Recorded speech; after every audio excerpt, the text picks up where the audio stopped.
In recent years, with the development of technology and entertainment industries, global electricity demand has soared, which has made the light pollution. Affected groups include nocturnal animals, birds and marine life, including ourselves. These are animals that are seriously affected, especially birds. According to the United Nations, light pollution contributes to the death of millions of birds every year. Many migratory birds, especially those which migrate at night, are particularly exposed to the increase of light pollution.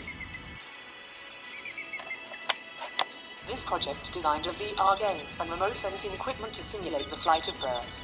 BirdLight aims to increase awareness of the relationship between bird immigration and light pollution. We found that the sense of wind blowing and the movements of wings are the most important factors. In view of these two aspects, we have determined two ways of sensory enhancement.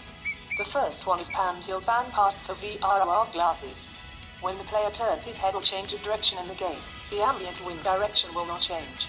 When the player flies north and feels the wind from the left, after turning to the right and flying east, he will feel the wind from the rear.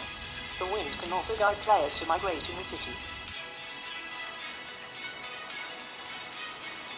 The second part is control the flight by flapping arms. There are two types of flying mode in the VR game by which you can fly higher, lower or turn in direction.